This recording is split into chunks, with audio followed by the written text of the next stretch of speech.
ಇಂದು ರಾಮನವಮಿಯ ಶುಭ ದಿನ. ಪ್ರಧಾನಮಂತ್ರಿ ನರೇಂದ್ರ ಮೋದಿ ತಮಿಳುನಾಡಿಗೆ ಇವತ್ತು ಭೇಟಿ ನೀಡಿದರು. ರಾಮೇಶ್ವರಂಗೆ ಸಂಪರ್ಕ ಕಲ್ಪಿಸುವಂತ ನೂತನ ಪಂಬನ್ ಸೇತುವೆಯ ಉದ್ಘಾಟನೆ ಆಯಿತು. ಜೊತೆಗೆ ದೇಶದ ಮೊಟ್ಟಮೊದಲ ವರ್ಟಿಕಲ್ ಲಿಫ್ಟ್ ರೈಲು ಸೇತುವೆಯ ಲೋಕಾರ್ಪಣೆ ಕೂಡ ಆಯಿತು.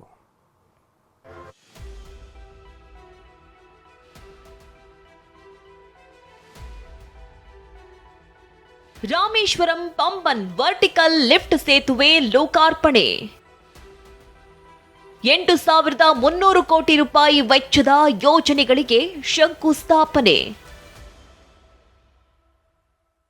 ಅದ್ಭುತ ಕ್ಷಣ.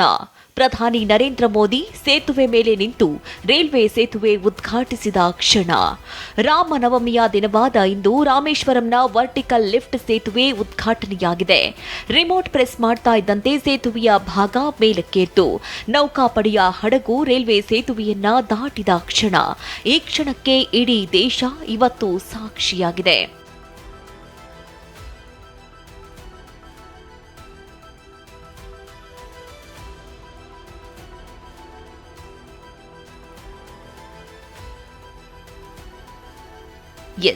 ಪಂಬನ್ ಮತ್ತು ರಾಮೇಶ್ವರಂ ನಡುವಿನ ಸಂಪರ್ಕ ಮತ್ತಷ್ಟು ಸಲೀಸಾಗಿದೆ.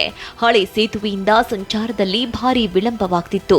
ಹೀಗಾಗಿ ಹೊಸ ಟೆಕ್ನಾಲಜಿಯ ವರ್ಟಿಕಲ್ ಲಿಫ್ಟ್ ರೈಲ್ವೆ ಸೇತುವೆಯನ್ನ 550 ಕೋಟಿ ವೆಚ್ಚದಲ್ಲಿ ನಿರ್ಮಾಣ ಮಾಡಲಾಗಿತ್ತು. ಈ ಲಿಫ್ಟ್ ಸೇತುವೆಯನ್ನ ಪ್ರಧಾನಿ ಮೋದಿ ಲೋಕಾರ್ಪಣೆಗೊಳಿಸಿದ್ರು. ಈ ಸೇತುವೆ ಭಾರತದ ಮೊದಲ ವರ್ಟಿಕಲ್ ಲಿಫ್ಟ್ ಸಿ ಬ್ರಿಡ್ಜ್ ಆಗಿದ್ದು, ರೈಲು ಮತ್ತು ಹಡಗುಗಳ ನಡುವಿನ ಸಂಚಾರಕ್ಕೆ ಅನುವು ಮಾಡಿಕೊಡಲಿದೆ.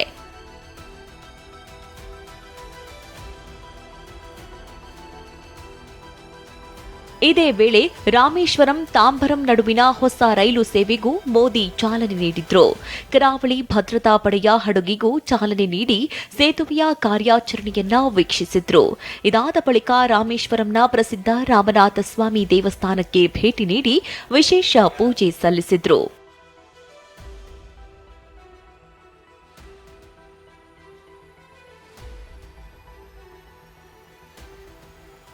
ಇದಕ್ಕೂ ಮುನ್ನ ರಾಮೇಶ್ವರಂಗೆ ಆಗಮಿಸುವ ವೇಳೆ ಪ್ರಧಾನಿ ಮೋದಿ ವಿಮಾನದಲ್ಲಿ ರಾಮಸೇತು ವೀಕ್ಷಿಸಿದ್ದಾರೆ.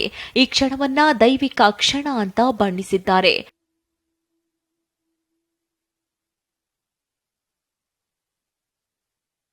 ರಾಮೇಶ್ವರಂ ಪ್ರವಾಸದಲ್ಲಿ ಪ್ರಧಾನಿ ನರೇಂದ್ರ ಮೋದಿ ಸುಮಾರು 8,300 ಕೋಟಿ ರೂಪಾಯಿ ವೆಚ್ಚದ ವಿವಿಧ ರೈಲ್ವೆ ಮತ್ತು ರಸ್ತೆ ಯೋಜನೆಗಳಿಗೆ ಶಂಕುಸ್ಥಾಪನೆ ನೆರವೇರಿಸಿದ್ರು. ಈ ಕಾರ್ಯಕ್ರಮದಿಂದ ತಮಿಳುನಾಡು ಸಿಎಂ ಸ್ಟಾಲಿನ್ ದೂರ ಉಳಿದಿದ್ದು ಚರ್ಚೆಗೆ ಗ್ರಾಸವಾಗಿದೆ. ಹರೀಶ್, ಟಿವಿ9 ನವದೆಹಲಿ.